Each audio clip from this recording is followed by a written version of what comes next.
Dr. Dominique Leveille. Yes. Thank you very much for being here, Doctor. Of course. Thanks All for right. having me. And you have your PhD in, I know I have it here somewhere, Yeah. in Marriage and family therapy. family, and you've been in this field for most of your life. You got Yes, your I have. doctorate in 2019, if I remember 2019. right. Yep, that's correct. And Yep. then you also licensed marriage and family therapist, Mhm. and you're a mediator, Yes.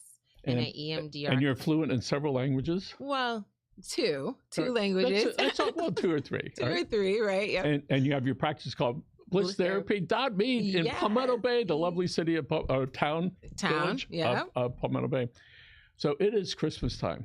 And we know people go through a lot of stuff at Christmas time because it's so reminiscent of all of years past. Yes. And so just in the last couple months, we had Halloween, Thanksgiving, we have Christmas, New Year's, Hanukkah, and there was another Jewish holiday in there as well. We have So Kwanzaa. Kwanzaa. So we have a lot of emotions that are going on. A lot of Yes. families are different than they were growing up. Yes. So let's talk about where some people are during this holiday season. So the holiday season, I think this is one of the reasons why maybe on TV, all the movies are so happy and are so joyous and showing us what family should look like or be like. Because what I'm seeing on my end in my practice is the holidays actually increase anxiety. It increases loneliness. It increases doubts that you've had. So let's say you're having a financial strain, but your wife, you know what the gift that your wife wants would put you in a bigger financial debt. But it's Christmas. We're supposed to be happy. You can't tell her no, or no, we shouldn't say that, right? We should go out, get into that financial stress and buy that gift because Christmas is about being happy. And unfortunately, we've connected the happiness to the object that we bring to the table. And so often, especially if you've been married for a while, the first year anniversary, you might have a gift. Yeah. And then Christmas time, you have a gift. Mhm. So after you do that several times, does that diamond keep getting bigger? It should, yes, Yeah, it realistically. should, absolutely. You heard it right every year.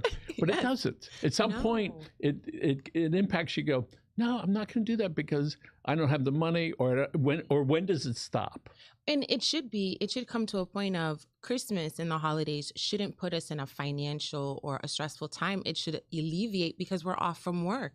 A lot of us, this is the only time that we get to be with our family, everyone together. Usually no one is working, everyone is available. But instead of spending that time together, we're trying to focus on how do we make it perfect. So why is it so often when people make jokes about Thanksgiving, your uncle's going to be there and Yep. all the fights are going to happen? Yep. But I don't hear that about Christmas. I hear it about Thanksgiving almost all the time. Yes, because Thanksgiving is the very first occasion that we're all getting together. And for a lot of students that go away for college, now they're coming home for Thanksgiving break. This is their first break from being away from college. So a lot of them, their mindsets has changed. They've forgotten about the uncle that was loud or some of the things that we've coped with over the years because they're our family member. We love them, right? So now we're being pushed right back into those anxiety, those pressure cookers, those tense moments in the family, and we've forgotten. So now they sound even louder. Now it's even more annoying. Now it just has an extra layer. So Thanksgiving starts off the stress that our body's about to go through because it continues through December. It's just by Christmas, we smile.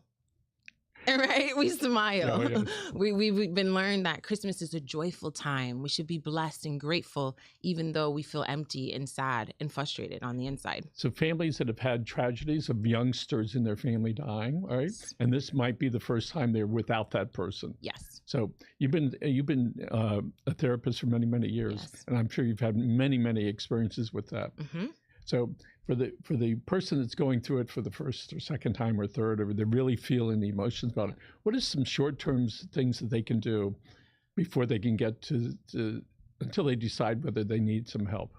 Is to make micro connections, reconnect with some of the family members or the things that you enjoyed that reminded you of the good times, maybe outside of that person, right? So outside of the person of loss. So micro connections with people, maybe allowing yourself to pick up a new craft, journaling, going for walks, joining like a walk group, something that allows you to take you out of the moment and out of the experience just for a second, just to remind yourself and of the goodness and to relax your body for a second. Let's talk about walking, which people can do quite easily. Yes. Why does that work so often as far as getting rid of some anxiety? What is it that occurs in that process? So when we're walking, we're creating a left-right movement with our feet, which is very similar to the bilateral tapping that we do in EMDR, which allows the brain to slowly calm down and allow our resting and our minds to go at rest. So it's similar to the road. You see how it goes straight, but then it curves? Because if it goes straight for so long, we would literally be mesmerized by the road and keep going straight. So the same thing happens. So our body tends to slow down and it allows the mind to breathe. And a lot of times we're walking outside. The first thing we do when we step outside without even thinking about it, we breathe. We'll take in the breath of the fresh air. We don't do that when we enter our homes. We don't do it when we enter buildings. So it automatically clicks to the mind. You can let it go. You can let it go. And that's real stuff that happens. It's not magic. No. It's known. It's scientific, and this is what's going to occur when you go do that. Absolutely, yes. And you happen to mention the word dreaming. Yes. Or dreams. Mm-hmm. So tell us about the importance of dreams, if you can recall them, right? And the pleasantry or not so pleasantry with that. So dreams sometimes is our subconscious, they say, is creating or manifesting things that maybe we've seen or experienced or thought of throughout the day or through the years, right? So our minds will go there without us knowing. So a lot of times when working with kids, we'll have them draw their dreams if they can remember. Draw the color, draw how you felt, right, in the dream. For adults, we ask to just remember, but because we can't specifically say that this dream is attached to this specific moment and it will happen, a lot of times we just see them as maybe guidance, maybe something to be aware of, but nothing to really fixate and focus on and try to make it a reality. Because at the end of the day, it's a dream and it's our subconscious that's starting to maybe wake us up on something or alerting us to something that may come. So if somebody's having a dream and they realize they're in the dream, and then they wake up for whatever reasons that is, if they want to hold on to that, what could somebody do so they can recall it and deal with it a little bit later? So I always say journal. Always having a paper and pencil by your on your nightstand, or having your phone, and you can go ahead and just repeat it into the phone, write it down. Some people, they'll tend to draw with the images that they saw in the dream if they're very artsy, or that's the way that they connect. You can do that. But a lot of times, some of our dreams, I don't think we're supposed to remember them. I think it's a time that we've experienced. I know recently I have lost my aunt, who's very, very close and dear to me. Sometimes I'll dream of her. I'll dream of moments. And I see those as like, thank you, God. Like, thank you for giving me the strength to know that she's okay. Even if I don't know, but that dream made me feel good, you know? So sometimes we don't know, you know? And when we have dreams, there are lots of ways to look at it and how you feel about it. Absolutely. So often we could look at it a different way. So you could have a dream of somebody that you lost. You could feel sad. On the other hand, thank you for coming around. Yep. I got it. I got it. Yep. I know now, you know? So, and again, walking is very therapeutic, and go out. When I was struggling with some things, a friend of mine said, you know that park near your house? He said, go for a walk. I'll tell you what, it was probably about a half-mile park, pretty big park. It was wonderful. When I got done expressing all of it, it was just wonderful. And I've recommended that to a whole bunch of people. Go for a walk. You're going to feel good. Absolutely. And again, so often people think that it's hokey pokey. Because they're thinking they're walking all the time anyway. But there's something about being in nature. So tell us about how that affects the mind. So the way that nature affects our mind is very different than walking into a building or focusing on work. Like, our minds are in a different place. Nature triggers to us relaxation. Whenever we think of relaxation, we think of nature. We think of outdoor. We think of spa. So it puts our mind in that. And then we're breathing. That's really the biggest thing that we do when we walk, is we're intentional about our breathing, and we're intentional on releasing it. So when I tell my clients to go for a walk, I tell them you're only allowed to focus on what you see. If you don't see it, you can't think about it. So if it's a tree, then you're thinking about, oh, that's just a wonderful tree that's brown in the leaves. So stay focused on walking, because walking allows us to be present, and we're not present throughout the day. We're 10 steps ahead. I can tell you, I'm sitting here with you and I already know what my 1, my 2, my 3 looks like, because that's just how our mind works. But walking allows us to be right in it, in present, in the moment. And let's talk about people that forget things frequently when they walk into another room. And so I was reading some work, and so now if I'm walking to another room, I go, I forgot where I was going. I go back into the room. Mm-hmm. You retrace your steps. And you go, oh, that's it. Exactly. You retraced your steps to remember what made you leave, because there was something that told you to trigger you to walk out the room. Yes. So by retracing your steps, it originates that original message. I was watching on one of the social media.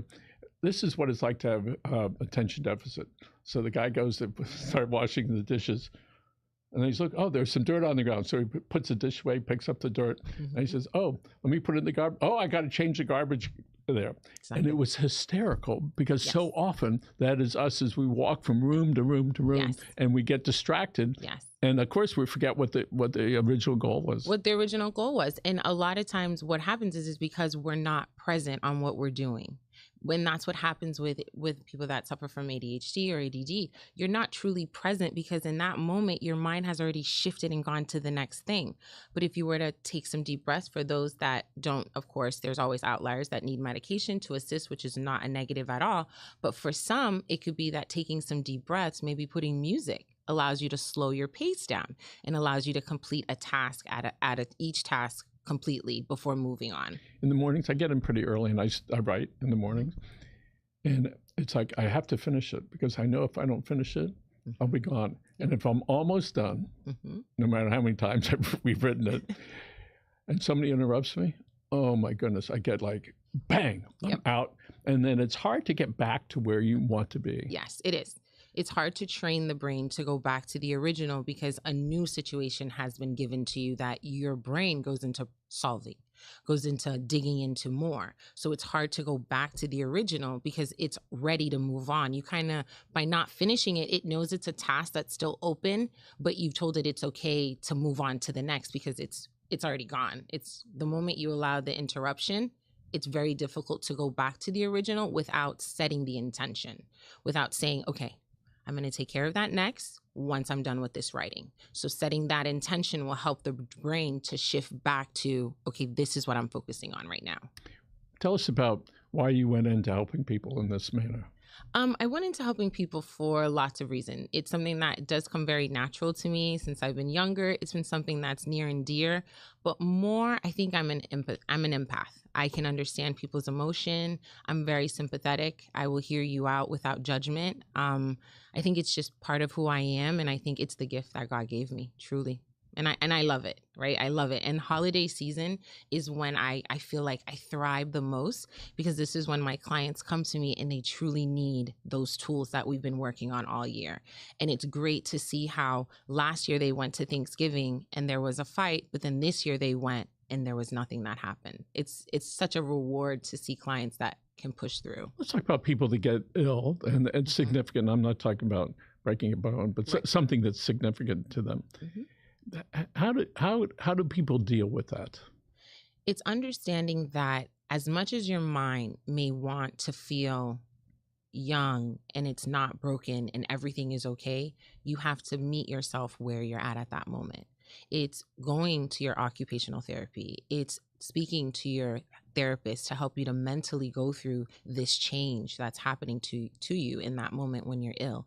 Because there's certain chronic pains that you have that can feel so detrimental and can isolate you without having the correct resources on how to deal with them, on how to control them and understand them. I used to run a lot, and I would always, after I got done with a long run, I would always hurt. Of course. Exactly. Yeah. And we got used to it. Yes. That's what's saying. You're going to go do this? Now you're a little older. And I go, well, I didn't do that thing and I'm hurting. Yes. Yeah, that's because of the clock, because of the watch, the calendar. Exactly. Yes, that's all there. So how can people move from they're still thinking that they're 30 or 40 years old, all of a sudden they turn around and they're 60, right? And everything doesn't work the way that it did before. Like, you could not sleep the night before, you could do a double shift and no problem, go back to work the next day and everything was good. To be honest, it's being patient with yourself and understanding the new system that your body is going through. being patient, understanding that, okay, I was able to do an all-nighter last night. That's the first. I know I don't want to do that again. So maybe when I go to the doctor, I might talk about my lack of sleep, So it's finding little tools to help you during that time. But most important, it's being patient and letting yourself know that the same way when you were in your 20s and things happen and you could care for yourself, you could still do it now. It may look a little bit different, but you can still do it. Let's talk about couples that get together. They come from different religious backgrounds. Yes. Tell us how the dynamics of that relationship exists, and then the families on each side, including Grandpa, who's really in a place on both sides. So when we merge religion, it's just very important to be respectful, especially during the holidays right now. You have all of the celebrations coming up for each religious holiday and remembrance and respect. So it's teaching the kids to respect both and being honest about how much of it that you believe. It's honesty and being patient with the kids and not taking any side to say one is better than the other. Because at the end of the day, when it comes to religion, we're focusing on God, and at the base of God, it's being pure and truthful and helpful and honest and patient with people. So if that's what you're teaching your kids at the end of the day, they'll be fine. They'll be fine. They'll pick up which religion resonates with them more as they get older. But that's something that we go through once we're an adult and our frontal lobe has matured a little bit more and we're in a better place. Then we start dealing with religion ourselves. So let's talk a little bit about the onset of schizophrenia, when that more or less occurs, and also about autism. A couple of years ago, a gentleman came in, asked us if we would give his son a chance. He had graduated from a local college, and he wanted to be in the production arena doing what we're doing here. And I said, he's not going to start screaming, is he? And I said that from all innocence. Of course. And he said, no, he graduated from college. And then the father showed me his phone, and on it was some videos. And I said to myself, Michael, do not lean over and look at it like you're going to make a judgment for this father or for So I said, okay, we're going to do it. And I said, it's going to be an internship. And I said, it's going to be for 3 days, 4 hours a day. And that's it. I was really adamant because I felt I was really being pushed around myself because of not knowing. And so by the end of the first day, we offered him a job, and he was here for 3 years. That's amazing. And so when I spoke to the dad the other day, and I said, I want you to know that the gift your son gave us is we have a better understanding. Yes. And because of that, coincidentally, in a bigger picture than that, we now have a weekly show about autism. Oh, that's awesome. And so when I explained to the dad, I said, that's your son. Your son gave us that gift, that it opened us to allow that to happen. Of course. And then we were having a meeting here. There were 40 people here. And I said to the group of people, you may not know why you're here, but you're here so we can talk about Autism Awareness Month. That's awesome. And then nobody knew we were going to talk about it. I was the only one. And who walks in? A guy, all right, who came to a meeting at some Chamber of Commerce people that were here. And he was wearing a hat. And it said, Autism, Dad. And I said, who are you? And he goes, I said, I know it's not a coincidence that you're here. So you're going to be our fourth speaker. Stand right here. Awesome. And so that grew into something that's really significant for us. So sometimes the things that stress us the most, all right, can bring some happiness. So let's talk about the onset of when some parents first find out that their children have autism or some other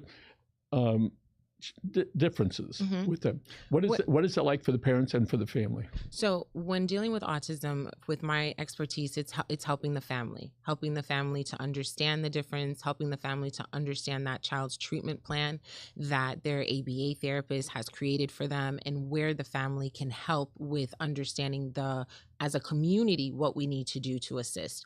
So when working with families, a lot of times it's first allowing them to understand to just accept whatever it is that we have in front of us, right? Is to meet the child where they are. Because a lot of times as parents, we set expectations and we're like, no, by 1 year old, they should be doing this. By 2 years old, they should be doing this. And we know it and they teach it to us. It's in our body. So when our child doesn't do it, it almost makes us shock and be still and not know how to handle it. So it's understanding that meet the child where they're at, allow everyone to accept and understand how they can be part of the child's life, and watch them grow and create traditions that make sense for your family. Not try to create traditions that make sense for the world, right? So a family that has a child that's maybe on the spectrum, high functioning, may not be okay in a big Thanksgiving dinner.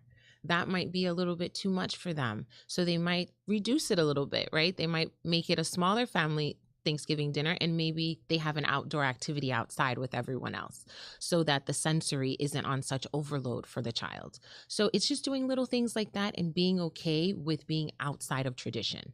Sometimes that's so hard for us as parents. So how often do the parents say, it must be something in me, I'm the reason why?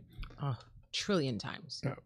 Trillion times a minute. They blame themselves. The mothers, they'll blame themselves. Oh, maybe I shouldn't have eaten this. Maybe I shouldn't have done this. Maybe I should have done this more. Maybe I should have taken this extra vitamin. They do so much. They really affect them. They really affect their mental health by doing that, because then they question everything. Then they don't feel safe doing anything. It's, oh, but the doctor didn't tell me to do that. But you're still mommy. You're still mommy. You still know your baby, So it causes doubt. That's what I usually focus on the most, is reducing the doubt and increasing the confidence. There's a woman, she had twins, and they were 17 and a half months old. Big job, Yep. Husband and wife, big house, big everything. 17 and a half months old. 2 weeks later, the kids no longer talk. Oof. She said, my job, the husband left. Mm-hmm. The father took off. Yeah. So it's stressful for everybody. Everybody handles it different. She said, Michael, my total job now is to transition these kids into adulthood. Absolutely. And she's committed to doing that. I've had real conversations with her. Mm-hmm. And so she lives, big house, now in an apartment. Mm-hmm. And she said, this is what we need to do. By the way, before I forget, 122nd Avenue and 56th Street, on the corner there's 5 acres out there. It's a zoo that was built for kids with autism and other disorders. Wow. They're selling Christmas trees. Stop by there, make a donation, pick up a tree or buy a tree for somebody. Of course, support. And when I hear the story from the parents, which is very common, right? Mm-hmm. I'm going to guess that every week I find 2 or 3 other people, as soon as I start talking about autism, that they'll bring up that. Miami-Dade County Commissioner Raquel Vargalato, she was here, and she said, and she has 2 different fathers, right? And she says they deserve a seat at the table. Absolutely. It took me a while to get that in my brain. Yes. All right. And it's like, and we have to make that happen and let that happen. All right. Yes. And we have to make it available to happen. So what can we do as a business community, business owners, and concerned people to help that occur? Not see them as a difference. Accept their unique ways of viewing the world as an okay way. As much as we want to create and put them in a box, their minds are very different than ours. They function very different than ours. They're linear thinkers. So it's different the way they perceive and see the world. And I think we have to see that as a gift and not see it as, oh, it's a curse and they need to be pushed aside and isolated and not communicate. We need to bring them in. Look how you said that gentleman was an assistance to you here. So having more of that, seeing them as part of our community and allowing more people to accept, right? And I feel that sometimes family members can sometimes put doubt more than outside. So it's allowing family to pour in more positive, especially during the holidays, especially in these moments when we're all together, and to see if that can help to bring that person more into the community. There's a young man that I know, he put on LinkedIn this, just because we don't smile doesn't mean we're not happy. Just because we don't laugh doesn't mean we don't think it's funny. Right. We just process things differently. Yes. That gave permission to me to have the conversation with him because he made it public. Yeah. And it was like a wonderful thing that I just happened to see it. I don't know how it was. And so I know there are things that we can do, but if there's a local business out there that if they wanted to reach out to an organization, whether it's autism or whatever it is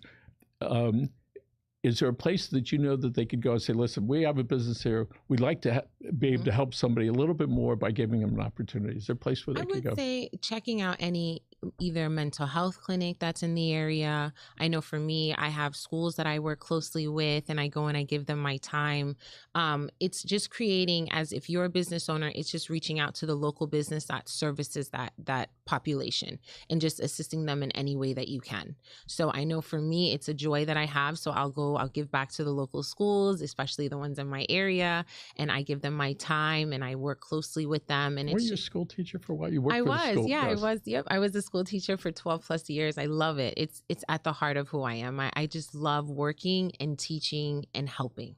So teaching to me is just an extension of that, It's definitely. Many years ago, I had the pleasure of helping two young gentlemen. They were both at FIU, and they were trainers, personal trainers. Well, one is now a nurse practitioner. Nice. And his wife is a nurse practitioner. Awesome. And they brought in a doctor, and they're in practice up in Broward County.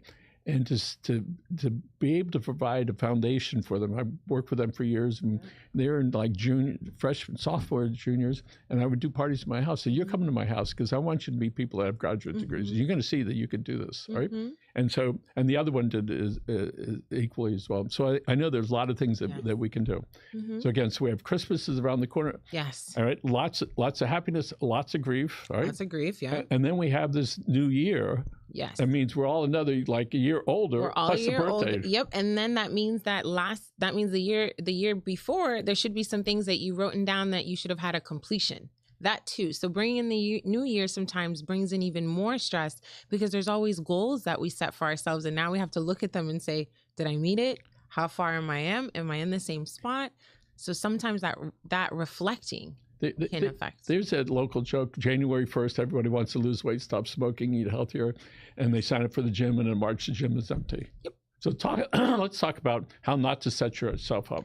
It's creating goals for yourself that's not part of your daily life. So someone who's wanting to lose weight, to say that you never entered the gym ever, that now you're going to go every single day and never miss a day till you hit this goal of yours, is setting yourself up for a goal that you're going to put yourself through so much where you can say, I'm going to go to the gym twice a week, just 2 days. And I might go for a 30-minute walk, 15 minutes one way, 15 minutes back. Starting is the key, and creating a consistency that works for you allows it to be successful. It's almost like baking a cake and being like, okay, I'm going to bake a 5-tower story with all things on it. Let's start small. So if somebody's in their 50s and they want a personal trainer, don't get some 19-year-old. Get somebody that gets it. Yes. Right? Yes. You're 50, right? Right. And you haven't done much recently. Right. You're gonna need someone who understands the body, that understands where you're at, where your body's at, and where you're at mentally. Because a lot of times with the gym, what I hear from the personal trainers that I work with, it's all mental. It's because you see the weight so big, you're like, I can't do it. But if you train yourself, you can. We have bodybuilders for a reason. They've trained themselves. They put themselves in that type of body and the setting to do it. So a lot of times our mind stops us. So it's getting a personal trainer that can understand your mind, because your mind needs to be saying yes. And so your body can respond with yes. But if the mind is saying no, it takes a body a really long time to say yes. Sometimes there's an advantage of being in a group, and sometimes there's not. Tell us about some of the good reasons to be in a group and the not so good reasons. The group setting is good because it allows you to balance energy and create connections with other people, right? Those are some of the micro connections that help us to create bigger connections. So group setting is really good, but it depends where you are as a person. If this is the first time you're starting to work out, you might not want to join a group where everyone has been in the gym maybe for 6-7 months already, and you're now joining. You may want to be in a smaller group or a group that's just starting out. And it's also you also want to be mindful of where your body's at, right? Are you at a place where you're trying to lose 10 pounds or you're trying to lose 30 pounds and make it a lifestyle change? That might differ which group you want to be a part of. Well, I'm glad you brought up about the losing weight and lifestyle changes. With all the GLP medicines that are out, they've been pretty active for 3 or 4 years. Yes. It seems as though a lot of my heavier friends aren't so heavy anymore. Right. And it seems as though they've been on long enough and we were able to make some changes to where their lifestyle is much more active. Yes. If you make changes with it and created a new lifestyle for yourself, it assists you to stay on that path, because it also assists with suppressing some of the bad habits that stop us from being successful. So it's doing a great job. It's when we're only taking it and we're not doing anything else. This is when it's not going to help, because the moment we stop taking it, we didn't change our lives. Everything's going to come back, Right. And in your practice, you're, again, Palmetto Bay. Yes. By the way, the mayor, Karen Cunningham, is going to be here in a couple hours. Awesome. I look forward to talking with her. The I should go back into the room because I completely forgot. You're gonna say at the practice, in Palmetto Bay. Yeah. So, why did you pick Palmetto Bay? I love Palmetto Bay because I feel like it's central for me. It allows me to go into every little other boroughs without feeling like I'm losing home. I'm losing the foundation of where I want to be. It provides a very small, quiet environment, which allowed my clients to feel most comfortable. So I love it. So typically somebody that's driven like you have your PhD and you made a commitment to children when you were teaching, and now you made a commitment to humanity. Tell us about growing up in your family. My family dynamic, I come from a Haitian background, of course. We're Haitian American. I'm Haitian American. So a lot of my family, all of our time we spent together. We lived in a home where my aunt and uncle was with us for a period of time where we all lived together until each of them could buy their own homes. And we all lived as a community. So having family meetings was very often in my household. I feel like it happened daily. And it really helped us to create a bond and a security amongst each other, to always have a sense of we're working on something together as a whole. And each of us have our little parts, but once we stick our parts together, it's just so much greater. And my family taught me that at a very young age. Where'd you get the moral commitment to help people? Oh, I think maybe from my mom. My mom is always helping. She doesn't know how to not help. And I'm her daughter. And I was always right. I'm her pocketbook. Like, she told everyone, that's my purse. Let's go. So I went everywhere with her, and I can just see how much it brings her so much joy just to help, just to give. And so I'm giving in my own way. I'm giving in a way because I feel that by helping you mentally think better, I feel that it will create a better action out of you. And that to me is at the core. There's a neurosurgeon, he's on one of the social media, and he said, my son was involved in a DUI. He was the driver and he killed himself. Oh. So he talked about it at the funeral. He said there were people there for an hour, some in the snow. And near the end was this sort of older guy, came in and said, you don't know me, but I knew your son. And I was the custodian at the school. He said he would come by every so often and he'd ask me questions about me. And when he said that, he says, because he talked about me. Yeah. And he says, so the doc says, there's some people that are out there they'd love for you to ask them. I'm thinking about that. I'm walking out of a building down the street, and his car is pulled up to the sidewalk. The driver won't get out. This older guy, he was probably older, sort of changes, but he was at least 80. He was struggling to get out of the car.